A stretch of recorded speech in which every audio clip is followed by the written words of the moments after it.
오늘 우리에게 주신 하나님의 말씀을 보시겠습니다. 하나님의 말씀은 창세기 12장 10절로 20절 말씀까지입니다. 말씀을 보시겠습니다.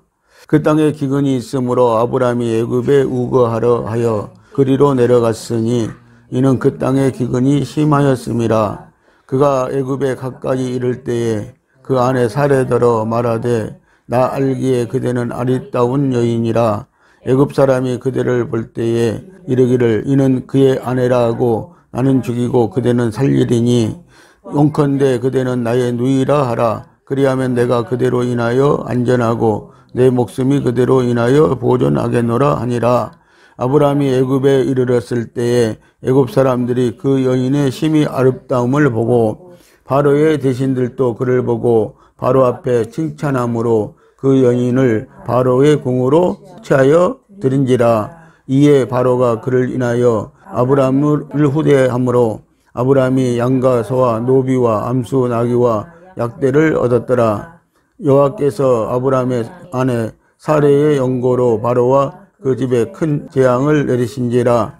바로가 아브라함을 불러서 이르되 내가 어찌하여 나를 이렇게 대접하였느냐. 내가 어찌하여 그를 네 아내라고 내게 고하지 아니하였느냐. 내가 어찌하여 그를 누이라 하여 나를 그로 취하여 아내를 삼게 하였느냐. 네 아내가 여기 있으니 이제 데려가라 하고 바로가 사람들에게 그의 일을 명하매 그들이 그 아내와 그 모든 소유를 보내었더라. 아멘. 할렐루야. 주 예수님을 찬양합니다. 아브라함의 신앙 여정 두 번째 말씀으로 애굽으로 내려간 아브라함의 훈련입니다. 가나안에 도착한 아브라함은 기근을 만납니다. 하나님이 지시한 땅은 풍요로운 땅이 아니었습니다.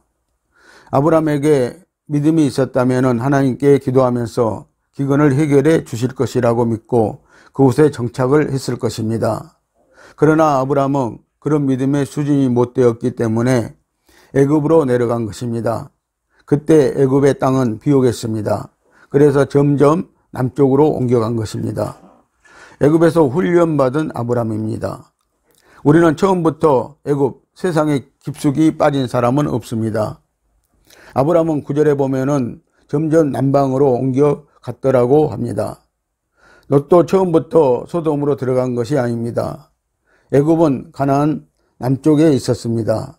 그곳은 풍요로운 곳이었습니다. 창세기 12장 10절을 잘 보면은 우거하라고 되어 있습니다. 그러니까 애굽에서 살려고 아브라함이 갔다고 말씀을 하고 있는 것입니다. 애굽으로 내려간 것이 먹을 것이 없어서 단지 양식을 가지러 애굽으로 내려간 것이 아니고 아예 살려고 간 것입니다. 가나안 땅에 와보니 살 곳이 아니라 생각하여 다시 이민을 간 것입니다. 애굽에서 아예 살 작정을 하고 갔습니다. 아브라함이 가나안 땅에서 기근을 만나 애굽으로 내려간 사건을 신앙의 타락이라고 보느냐 아니라고 보느냐를 생각해 볼 필요가 있습니다.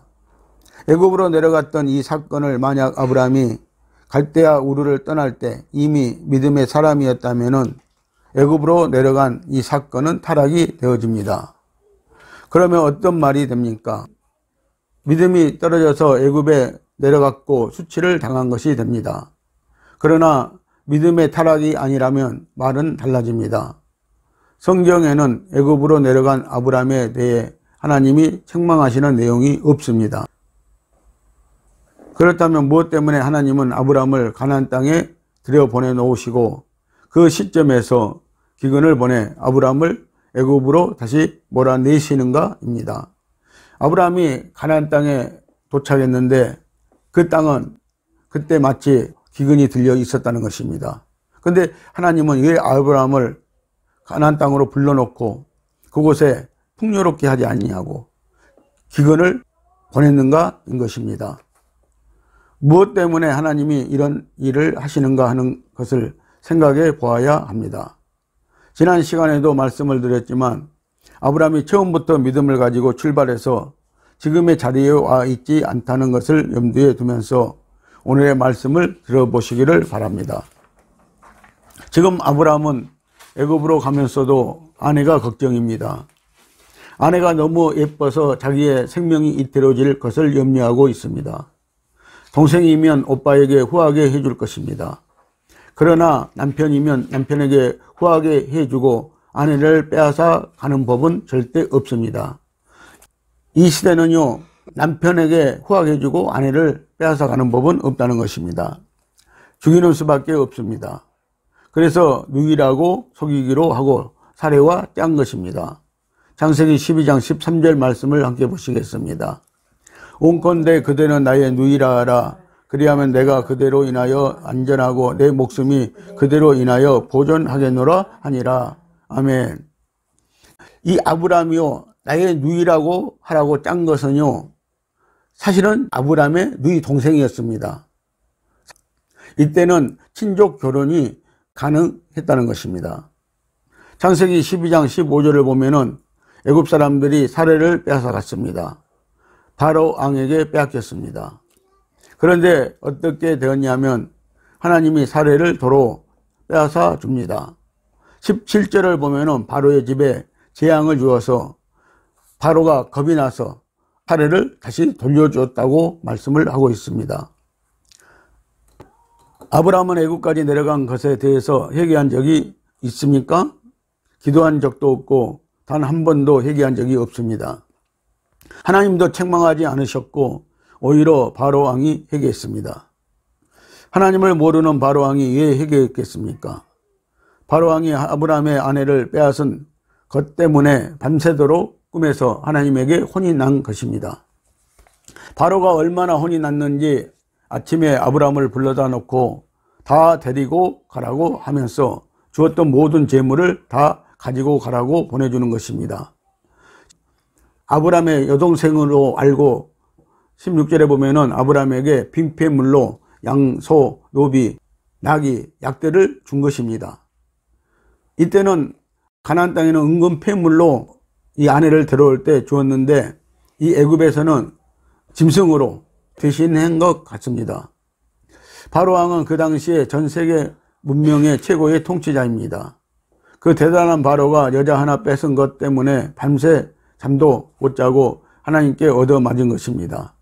바로의 집에 큰 재앙을 내리신 것입니다. 이것이 무슨 말씀입니까? 바로가 지금 아브라함에게 너 때문에 내가 이렇게 얻어 터졌다라고 말하는 것입니다. 그러니 놀란 것은 사실 바로보다 아브라함이 더 놀랐습니다. 이때가 아브라함의 전 생애를 통해서 가장 크게 놀란 때일 것입니다. 하나님을 잘 알지도 못하던 아브라함이 이 사건을 통해서 하나님이 도대체 얼마나 위대한 분이기에 바로왕이 나에게 무릎을 꿇라 하고 생각하면서 하나님을 알기 시작한 것입니다. 아브라함이 믿음의 사람이었기 때문에 하나님이 바로를 혼내준 것이 아닙니다. 이런 일을 통해서 하나님이 아브라함을 설득해 가는 것입니다. 믿음의 훈련을 시키고 있는 것입니다. 다시 말하면 아브라함이 지금 하나님의 훈련을 받고 있는 것입니다. 하나님은 우리를 이렇게 고난의 훈련을 통해서 설득해 가시는 것입니다. 그런데 요즘 신앙인들은 훈련을 받으려고 하지 않습니다. 훈련은 축복이 아니라고 고난이라고 생각을 합니다. 훈련, 고난받는 성도에게 하나님은 축복하십니다. 우리가 처음 교회에 나올 때는 기독교가 무엇인지 예수가 누구인지 잘 몰랐지만 교회에 나와서는 기적, 표적, 신유, 방언, 예언, 회개의 눈물 등을 보면서 하나님을 조금씩 알아가는 것과 같은 것입니다. 그래서 우리가 어린아이 신앙일 때는 은사도 필요한 것이고 그런 것을 통해서 신앙을 자라가게 하는 것입니다. 하나님은 항상 그렇게 열심을 다해 우리를 설득하고 계십니다. 그 설득에 녹아나지 않는 사람은 없을 것입니다.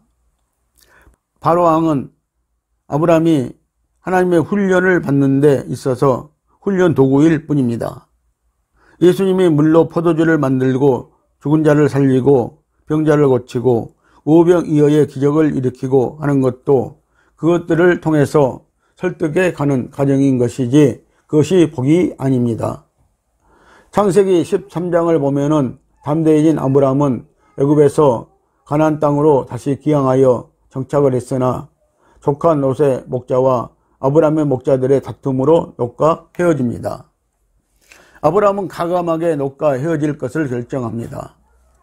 그 시대에는 자기 목숨을 자기 힘으로 지킬 수밖에 없는 때였습니다. 본토 친척 아비 집을 떠날 때도 데라가 아브라함을 데리고 나오면서 조카 롯까지 데리고 나와야 할 정도의 상황이었고, 애굽에 내려가면서 사례를 누이 동생이라고 속여서 말해야 할 만큼 살벌한 무법 시대였습니다. 물건이 많고 쓸만한 사람이 많으면 언제 누가 어떻게 뒤엎고 노예로 잡아가고 약탈을 해갈지 모르는 시대였습니다. 애굽의 기근 때문에 내려갈 때는 그런 결정을 할 수 없었지만 이제 애굽에서 하나님에 대해 체험한 것이 있기 때문에 이런 결정을 할 수가 있었습니다. 그래서 아브라함은 롯과 헤어질 결심을 하게 됩니다. 하나님이 누구시길래 바로왕보다 세구나 하는 것을 배운 것입니다. 아브라함은 하나님에 대해서 알기 시작한 것입니다. 그래서 롯을 보내면서 선심을 쓰듯 의기를 한번 부려보는 것입니다. 네가 작으면 내가 우하고, 이것은 아브라함의 인격이 고상해서가 아니고 하나님의 힘을 알았기 때문입니다. 그래서 너는 너 갈 대로 가라.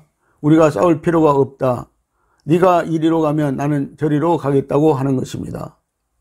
그런데 롯은 사실 배은망덕한 사람입니다. 늙은 아브라함이 땅을 선택하라고 하니까 좋은 땅을 양보하지도 않고 자기가 먼저 좋은 땅을 선택해 버리는 것입니다. 이것은 모두 아브라함을 훈련시키는 것입니다. 아브라함의 훈련 과정인 것입니다. 롯은 아브라함의 은덕도 모르고 지금까지 큰 아버지 때문에 살고 재물도 모았는데 자기 탐욕만 부리는 것입니다. 하나님은 처음부터 아브라함에게 이삭을 바치라고 요구하시지는 않았습니다. 그것은 아브라함의 신앙생활 맨 마지막에 요구하십니다. 우리에게도 똑같습니다. 사실 우리의 것은 하나도 없습니다. 마지막 때는 다 내어놓아야 할 것입니다. 아브라함이 하란을 떠날 때가 75세였습니다. 그리고 이삭을 바치는 신앙까지는 약 40년 정도가 걸렸습니다. 이런 신앙이 하루아침에 되는 것은 절대 아닙니다. 하나님은 우리에게도 아브라함같이 하란 생활과 애굽 생활을 먼저 허락하시고 우리가 만약 가지 말아야 할 곳으로 가면 간섭하시고 설득하신다는 것입니다. 여러분은 지금 어디에 있습니까? 하란입니까? 애굽입니까? 하나님은 우리를 통해서 직접 경험시켜 주시기도 하시지만 대체로 옆 사람을 통해 우리에게 하나님의 열심을 나타내 보이십니다. 하나님께 불순종하고 돌아다니다가 자빠지고 뼈가 부서지고 코가 깨져서 돌아온 성도들이 교회에는 수도 없이 많이 있습니다. 그들을 볼 때 남의 일이라고 착각하지 말아야 하는 것입니다. 나의 일입니다. 나의 일일 수도 있는 것입니다. 세상 사람들, 가족, 이웃이 모두 나에게 바로왕 같은 존재이고 우리는 아브라함인 것입니다. 하나님은 처음에는 말로 하시지만 말로 해서 안 될 때는 손을 보시는 분이십니다. 그것이 우리 대신 독자 예수를 십자가에 내어주신 것이고 우리로 보게 하신 것입니다. 어지간히 손을 대서도 안 되면 더 심하게 때릴 수밖에 없습니다. 자녀를 가진 부모가 자녀를 포기하는 사람은 없습니다. 말을 안 들으면 두들겨 패서라도 반쯤 죽여서라도 사람 만들어야겠다고 생각하십니다. 왜 그러십니까? 자기 아들이니까. 하나님이 우리에게 그렇게 하신다는 말입니다. 사랑의 하나님이십니다. 하나님의 마음을 보시겠습니다. 히브리서 12장 6절로 7절 말씀을 함께 보십니다.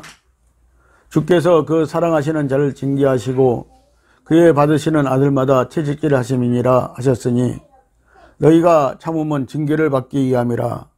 하나님이 아들과 같이 너희를 대우하시나니 어찌 아비가 징계하지 않는 아들이 있으리요. 아멘. 징계하지 않는 아들은 사생자이기 때문인 것입니다. 그래서 하나님의 아들이 되었기 때문에 하나님도 우리를 징계하시고 또 우리 육신의 부모도 자녀를 징계하시는 것은 이와 같은 사랑이 있기 때문에 징계하신다고 말을 하는 것입니다. 우리의 신앙생활 속에 하나님이 간섭하지 않는 신앙의 길은 없습니다.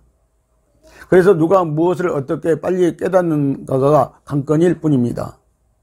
우리도 예수님이 징계받으신 것과 같이 징계하시고 또 채찍질하시고 그러신다고 말씀을 하십니다. 이런 가정이 필수적이라고 말씀을 하십니다. 이런 가정을 통해서 하나님은 우리를 훈련하신다고 하시는 것입니다.